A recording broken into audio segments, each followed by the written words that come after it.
In a small village surrounded by mountains and endless fields, everyone knew the name Rihan, though few dared to speak it aloud. They called him, Wild Horse. No one really remembered how the name began, only that he had earned it through his stubbornness, his fiery temper, and his habit of living alone, far from people. He worked with his horses all day, spoke little, and trusted no one. When Rihan was a child, his parents had died in a storm, leaving him to survive on his own. The world hadn't been kind to him, and he stopped being kind to the world. To the villagers, he was trouble, wild, unpredictable, and untamed like the mountains themselves. Then there was Hania, a girl known for her gentle heart. She was kind to everyone, old people, children, even stray animals. Her laughter was soft, her eyes full of dreams. But her life wasn't hers to control. Her father had borrowed money from a powerful landlord and couldn't repay it. The only way to settle the debt, the landlord said, was for Hania to marry Rihan, his distant relative. The whole village was shocked. "You can't marry the wild horse," they told her. "He'll ruin you." But Hania had no choice. The day of the wedding came, quiet and heavy with whispers. Rihan stood there in a simple white kurta, his face unreadable. He didn't smile. He didn't even look at her. The ceremony ended, and before anyone could speak, he simply said, "Let's go." He took her to his small house near the edge of the forest. The walls were bare, the air smelled of horses and hay. He pointed to a small room. "You can sleep there," he said. Then he went outside and stayed there all night.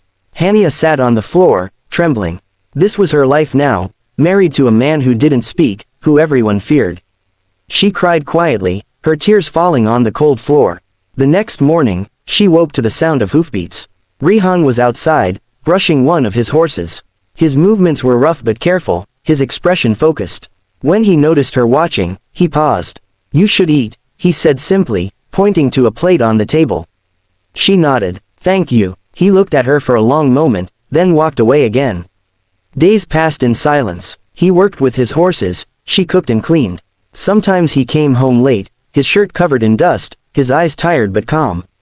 She noticed small things about him, how he never raised his voice, how he treated his horses like family, how he never wasted food or complained. One evening, it began to rain heavily. Lightning flashed across the sky, and Hania grew scared. She ran to close the windows, but one of them was stuck. Rihan appeared suddenly, helping her without saying a word. When thunder roared, she flinched, and he saw the fear in her eyes. "It's just the sky shouting," he said quietly. She looked up, surprised by the gentleness in his voice. That night, when she couldn't sleep, she heard him outside again, sitting by the fire. He was staring into the flames, lost in thought. For the first time, she saw the loneliness in his face, not anger, not arrogance, just a deep, silent ache. The next morning, Hania made him tea. When she handed it to him, he seemed unsure. "Why?" he asked. She smiled softly. "Because you work hard." He didn't answer, but something changed in his eyes. Days turned into weeks, and slowly, without realizing it, they began to talk. A few words at first, about the horses, about the weather, but soon it became more. He told her about his childhood, about losing his parents, about why he avoided people. She listened quietly, never judging. One afternoon, Hania found an injured foal near the stable. She called for Rihan. Together, they cleaned its wound, and she noticed the care in his hands. "You're not what they say you are," she whispered. He looked at her, puzzled. "What do they say?" "They call you Wild Horse," she said softly. "But you're just lonely." Rihan didn't respond. He looked away, his jaw tight, but that night, for the first time, he smiled. By the next morning, everything had changed. When Hania stepped outside, she saw the whole village gathered near their gate. One of the landlord's men had come to collect a new tax.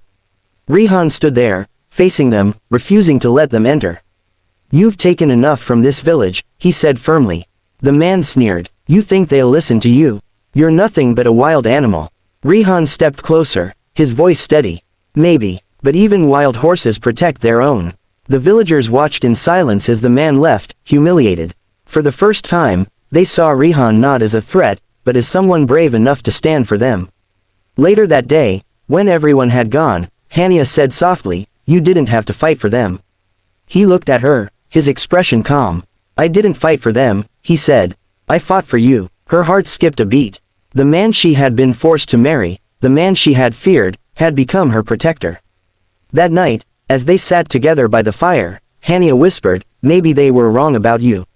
Rihan smiled faintly, "Maybe they were wrong about us both." From that day on, their house was no longer silent. Hania filled it with laughter, with warmth, with color. Rihan taught her how to ride, how to understand the horses, how to listen to the wind. Months later, when the same villagers passed by their home, they saw something new, Rihan standing beside Hania, both smiling, both calm. The wild horse was no longer untamed. He had found peace, not in isolation, but in love. And when someone asked Hania if she regretted marrying him, she just smiled and said, "They called him Wild Horse, but they forgot that even wild hearts can learn to love."